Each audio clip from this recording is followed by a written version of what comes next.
আসসালামু আলাইকুম ওয়া রাহমাতুল্লাহি ওয়া বারাকাতুহু।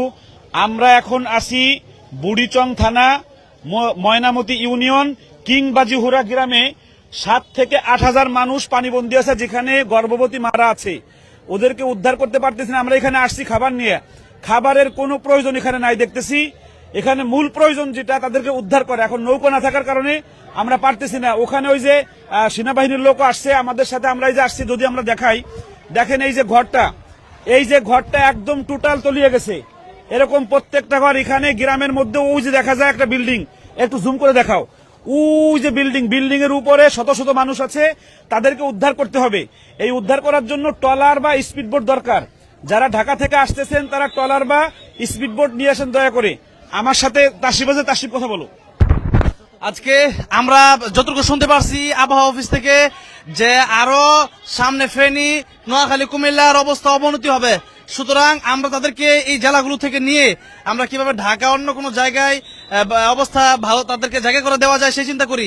আমরা শুধু মুড়ি, চিরা, চিনি এগুলো দিলে আর হবে না, এখানে অবস্থা সামনে আরো খারাপ হবে। সুতরাং অনেক লোক আছে তাদের খাবারের প্রয়োজন নাই, যেই খাবার আছে 2 দিন তারা খেতে পারবে, কিন্তু তাদের আজকে এই এলাকাগুলোতে আগে নৌকা ছিল না।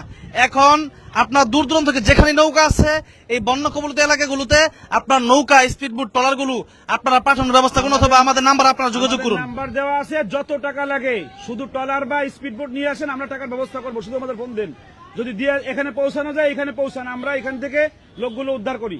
আমাদের সাথে রায়হান কথা বলবে।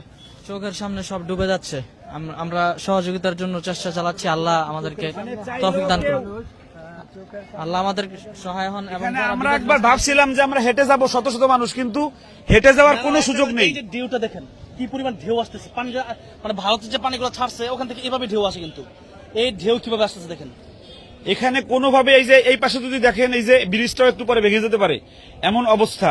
তো এখানে শত শত মানুষ, আর্মি আসছে, তারা লোকজন উঠাই দিচ্ছে। আমরা চেষ্টা করব, ওই যে আমাদের এক হুজুর গেছে ওখানে, দেখেন ওই যে মাজা পর্যন্ত পানি। যদি এদিকে আমরা যাই আর একটু, কোনোভাবেই যাওয়ার কায়দা নেই। এই দেখেন এই পানির অবস্থা দেখেন, মানে স্রোতের কারণে কেউ আসতে পারতেছে না, বিশেষ করে মা বোনরা ছোট বাচ্চা নিয়ে স্রোতের কারণে এদিকে আসতে পারতেছে না। এদিকে নৌকার দরকার। এই যে আমাদের ইসমাইল গেছে এদিকে, অবস্থা একদম ভয়াবহ। এই গ্রামটার 7 থেকে 8,000 মানুষ এই গ্রামে আটকে আছে। আপনারা যারা পারেন নৌকা নিয়ে, আমাদের কাছে টাকা আছে কিন্তু সহযোগিতা করার কোনো সুযোগ নেই।